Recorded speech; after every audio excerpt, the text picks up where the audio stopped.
preacher about what is your problem, and it's a deacon that got mad at him. It's some woman who somebody told her son to shut up in Sunday school because her son needed to. But her son can walk on water and would never lie. And so now she's mad at the pastor. I mean, you want to find out who gives preachers problems, it isn't the lost world.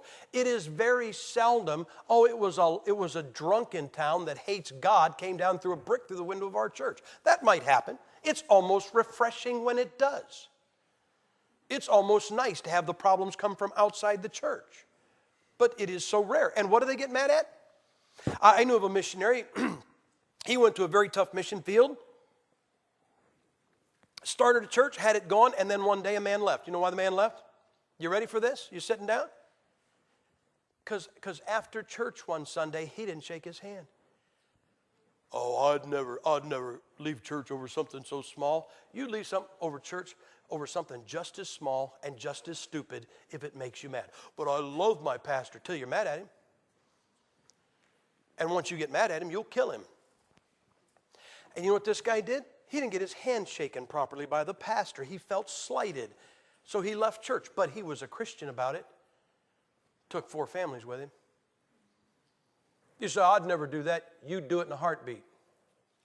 I don't care if you're from this church or any other church, get mad enough at your pastor, you'll eat his lunch, you'll destroy him, you'll ruin his reputation. Look, when you get mad at preachers, you don't just want to destroy his reputation, you want him out of the ministry, you want his marriage broken up, you want his kids living for the world and their lives destroyed, and when it happens, you will smile with glee because it justifies you. You know what our problem is? I'm going to tell you what our problem is. We won't go out and do anything ugly with the world. We've got this, you know what's wrong with the United States war on Iraq? For the first time in history, we fought a war where we did not want to offend our enemy. You know what the object of a fight is? The object of a fight is not to kill the guy you're fighting. The object of the fight is to break his will. You can't punch somebody and say, I'm sorry. Then hit him and go, I didn't mean it. Whack him again, go, well, please don't be upset. You know. And you can't drop bombs and bread out of the same plane. And you can't go to war with a country and say, gee, we're sorry, you're just a brave people, and we know that you love freedom. You know what you need to do? You need to bomb them until they crawl out of the rubble and say, stop. Because I got news for you. The Germans and the Japanese are 5 times the people that the Iraqis are. But the Germans had their will broken, and the Japanese had their will broken, and look how great those countries are. You know what's wrong with Iraq? Their will's never been broken. And their will never will be broken now, because how can you attack somebody and not want to offend them? You know, we're a military. Well, I just don't want to offend anybody in the world. Hey, you got to offend somebody in the world. I'm sorry, you better offend somebody out there, because you know what? If you refuse to offend them, you know what you'll do? You'll attack a Christian.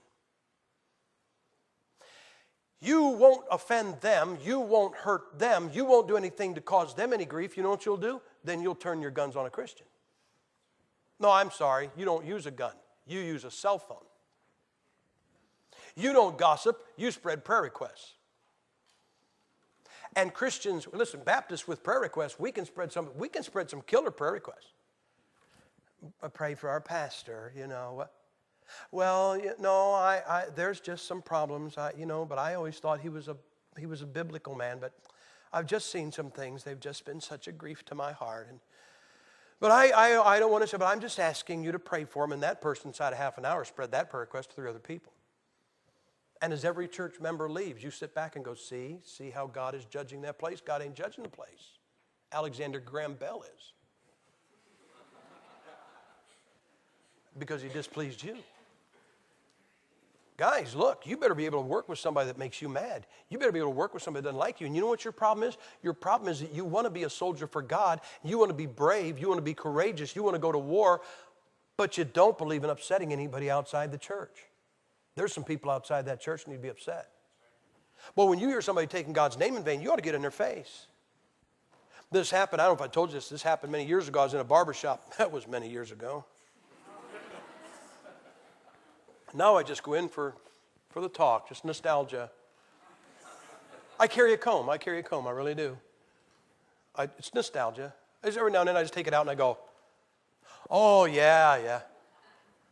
Oh, yeah. Yeah, I remember that. It's wonderful. Anyway, I'm in the barber's chair. I'm sitting here, right about right there. There's two guys sitting here. Here comes this big guy. Big guy, looks like a lumberjack. Red and black flannel shirt. I mean, all he needed was a double-bladed axe. Blue ox outside. He sits down. He's huge. And he's got the kind of voice that when I grow up, I want to have. Hey, well, let me tell you. I mean, he's just like that. You know, he's the kind of guy that if he said, could I have that, you'd give him your car. And he's talking, and he's talking, and as he's talking, he goes like this. He goes, and Jesus Christ Almighty.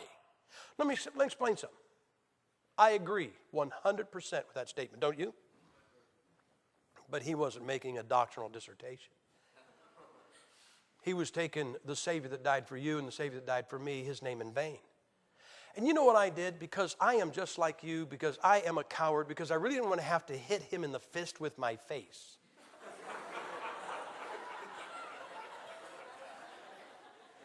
I went to prayer.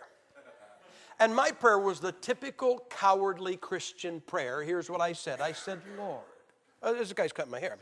Lord, please have him not take your name in vain anymore, because it hurts me when he does that.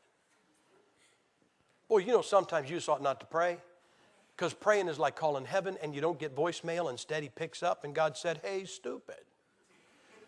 It's my name that he's taken in vain, and it hurts me when he says it. And he said, I've got you there to stop him so it doesn't hurt me. I'm not here to stop him so it doesn't hurt you. Oh. Then how about a mild heart attack? Rapture, coronary, anything, blood clot, something, but get me out of here. While I'm praying, this guy goes, Jesus Christ Almighty. Now here's the problem, guys. I told you need to know yourself. I know Sam-Gipp. And I know the third time's charm. And if this guy says this a third time, I am going to say something. I don't care if he is there and all of his brothers are there and they hate preachers and they're looking for one to beat up. It don't even matter. After third time, I don't even care. I have a strategy. I hit him in the face with my fist. Or I hit him in the fist with my face, and every time he hits me, I bite his knuckles, and then I'm waiting for him to grow weak from loss of blood. Then I'm going to spring. I've instituted that plan several times. Somewhere halfway through the process, I become unconscious. That's the only problem.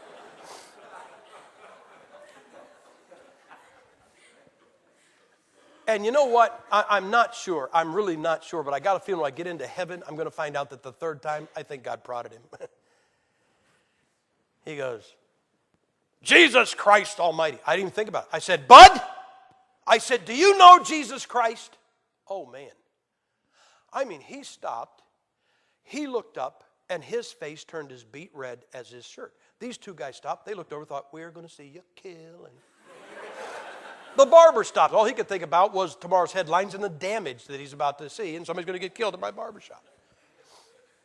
He goes, what did you say? I said, do you know Jesus Christ? Well, I can't say that I do. I said, I do. I said, he's the Son of God. I said, he died on the cross for my sins and yours. I said, he'd save you if you asked him to. And I said, I don't appreciate you using his name that way. I guess I don't have to. I said, I know you don't. Oh, you get a circle. Well, you might have offended him. I tried. You know what our problem is? We won't make any trouble for the world. We won't attack the world. We want them to like us. They ought to dislike you. There ought to be some people when they say your name, right after they get done saying it, they ought to spit. But no, we never wage war on the world, but we kill each other. We make trouble for each other. And then one last thing. You know what they say? They say the life of the average church member is about 4 years. Church member comes into church, gets excited, gets busy, does something for God. After about 4 years, they're gone. It is refreshing to me to come back here every year and see the same people. It's a blessing. It's a blessing. But some aren't.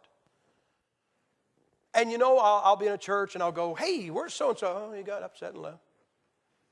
Oh, he's not even in church anymore. He just, he kind of got tired and he just didn't come back. And I've heard preachers say, I don't understand it. I understand it completely.